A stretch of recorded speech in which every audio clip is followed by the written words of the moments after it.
ዶክተር አብዱረዛቅ አሊ መሐመድ እባላለሁ። የፕላስቲክ ሪኮንስትራክቲቭ እና ማይክሮ ሰርጀሪ ሰብ ስፔሻሊስት ነኝ። በአለርት ሆስፒታል ማገለግል ሲሆን የዲፓርትመንቱ ደግሞ ኃላፊ ነኝ። ታካሚያችን በመጨረሻዎቹ አስራዎች ውስጥ የሚገኝ ወጣት ሲሆን ከሌሊቱ 6 ሰዓት ቅዳሜ በግል ምክንያት ራሱን በምላጭ የቆረጠ ሲሆን ጠዋት ሲነጋ በአንድ የጤና ተቋም በመሄድ እንዲቀጠል ከቤተሰቦቹ ጋር የሄደ ሲሆን በዛ የጤና ተቋም ይህንን አገልግሎት መስጠት ስለማይቻል ወደ አለርት ነበረ በመደወል አገልግሎቱ መሰጠት እንደሚችል የጠየቁት። በወቅቱ 1 ሰዓት አካባቢ ነበር ለኔ ሲደወልልኝ ከደም ዝውውርና ከኦክሲጅን የተቋረጠበትን ጊዜና ምን ያህል ሰርጀሪው ሊፈጅ እንደሚችል አጠቃላይ ምን ያህል ሰክሰስፉል ሊሆን ይችላል ብለን አስበን መሰራት እንደሚችል ካረጋገጥን በኋላ ቀጥታ መሰራት ይችላል ቶሎ ይዛችሁት ኑ ብለን ለዛ ጤና ተቋም ነው የነገርናቸው። በዚህም ወደ 2 ሰዓት አካባቢ እኛ ጋር መጣ። ቀጥታ ወደ ኦፕሬሽን ክፍል ነው የወሰድነው። ታካሚያችን ማደንዘዣና ሌሎች ተያያዥ አስፈላጊ ነገሮች እስኪዘጋጁ ድረስ የተቆረጠችውን አካል የማጽዳት የሽንት ቱቦውን፣ የደም ስሮቹን፣ ነርቮቹን የመለየት ስራ ነበር የሰራ ነው። ወደ 1 ሰዓት አካባቢ ነበር የፈጀው። በዚህም ወደ 3 ሰዓት አካባቢ ታካሚውም ዝግጁ ነበር ለሰርጀሪው።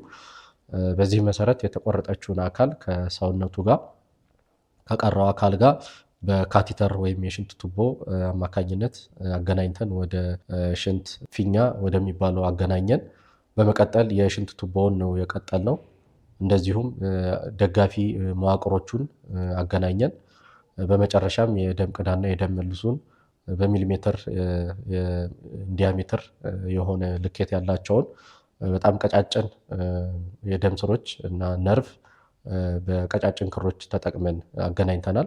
የደም ዝውውሩ መመለሱን ስናረጋግጥ የቀረውን ቆዳውንና ሌሎቹን አካላቶች አገናኘን። በዚሁም ወደ 6-7 ሰዓት አካባቢ የፈጀ የሰርጀሪ ነበር የተከናወነው።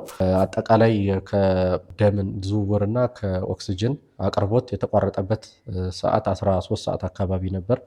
በዚህም እንዳሰብነው ከ16 ሰዓት በታች ስለሆነ ስኬታማ የሆነ ሰርጀሪ ያደርገናል ብለን ወሰንን። በወቅቱ የነበሩ ተረኛ የኦፕሬሽን ክፍል ሰራተኞች በሙሉ ነበር የተሳተፉት። ነርሶች፣ ማደንዘዣ ሰጪ ሐኪሞች፣ ጽዳቶች፣ ፖርተሮች በሙሉ እነዚህ በሙሉ ባለሙያዎች ነበር የተሳተፉት። ከጥበቃ ጀምሮ ሰዎቹን በማስገባት መድኃኒት ደግሞ ከፋርማሲ ክፍል የደም ልኬት በማድረግ ላቦራቶሪ፣ እነዚህ ሁላ ባለሙያዎች ተሳትፈዋል። እኔን ጨምሮ ረዳት ሐኪሞች፣ ሬዚደንቶች ተሳትፈው ነበር። በአጠቃላይ የተሰራው በቲም ነው ማለት ይቻላል። ሰርጀሪውም እንዳለቀ ቀጥታ ወደ ዋርድ ወደ ተኝቶ ሕክምና ክፍል ሄደው እዛ ያሉ የተረኛ ሐኪሞችና ነርሶችም ተሳትፈውበታል። የተጠቀምናቸው መሳሪያዎች እጅግ በጣም ዘመናዊ የሚባሉ ዘመኑ ያፈራቸው ዛሬ በምናውቃቸው በምዕራባውያን ሀገሮች የሚጠቀሙበት አይነት ኦፕሬቲንግ ማይክሮስኮፕ ነው። በቅርቡ የተገዛ የላይካ የሚባል የኦፕሬሽን መስሪያ ማይክሮስኮፕ ነው፣ አግሉይ መነጽር ማለት ነው። እሱን ተጠቅመናል። እንደዚሁም ለእንደዚህ አይነት በጣም ፋይን ለሆኑ ጥቃቅን ለሆኑ ሰርጀሪዎች የሚያገለግሉ በጣም ፋይን የሆኑ ኢንስትሩመንቶች ማይክሮሴቶች፣ እንደዚሁም ደግሞ በጣም ቀጫጭን የሆኑ ለእንደዚህ አይነት ስራ የሚያገለግሉ ከፀጉር የቀጠኑ ክሮችን ተጠቅመናል። እንደዚሁም ተጨማሪ የማደንዘዣ ሕክምናዎች በሰርጀሪው ጊዜ የሚያስፈልጉ ተጨማሪ የሆኑ መድኃኒቶችን ተጠቀምን ሲሆን ለስራው ስኬታማነት በጣም ከፍተኛ የሆነ አበርክቶ አድርገዋል። እንደሚታወቀው በአለርት የሚገኘው የፕላስቲክ ሰርጀሪ ዲፓርትመንት ከሰርቪስ ወይም አገልግሎት ከመስጠት ባሻገር በስልጠናም በጣም ስሙ የታወቀ የገነነ ዲፓርትመንት ነው። የሀገራችንን አብዛኞቹን ፕላስቲክ ሰርጅኖች ያሰለጠነ ነው፣ እኔንም ጭምር ማለት ነው። እንደምታውቁት ኮሴክሳ የሚባል የሰርጀሪ አሶሲዬሽን ወይም ማህበር አለ በአፍሪካ 15 ሀገሮች ያሉበት። ኢትዮጵያ አንዷ የዛ የማህበሩ መስራችና አባለች። በፕላስቲክ ሰርጀሪ ደግሞ የአለርት ሆስፒታል በጣም ስም ካላቸው ገናና ከሆኑ ሆስፒታሎች ውስጥ ነው እና ብዙ የአፍሪካ ሐኪሞች አለርት በጣም ምርጫቸው ያደርጋሉ። ከዚህ በፊት በርካታ ሐኪሞችን አስመርቀናል። ከሀገር ውስጥ ብቻ ሳይሆን ከአፍሪካ ሀገራት ጭምር ብዙ ጥያቄዎች ይመጣሉ ለመሰልጠን።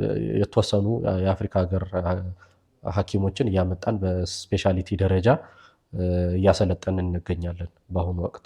ይሄ የማይክሮ ሰርጀሪ ገና በሀገራችን በጣም በቅርብ ጊዜ ነው የጀመረው። በየቦታው መስፋፋት ያስፈልገዋል። ለዛም ትሬኒንግ እና አጫጭር ትሬኒንጎች በማዘጋጀት እንደዚሁም ደግሞ በመካከለኛ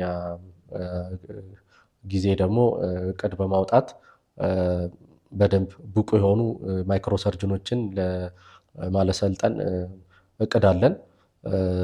ምክንያቱም አንድ ሁለት ቦታ ብቻ ይህን አገልግሎት በመጀመር ለኢትዮጵያ ለ130 ሚሊዮን ህዝብ ይህን አገልግሎት ማቅረብ ማዳረስ ስለማይቻል እነዚህን ያጨርና የረጅም ጊዜ ስትራቴጂዎች ነድፈን በዛ ሁኔታ እየሄድንበት ነው ያለነው።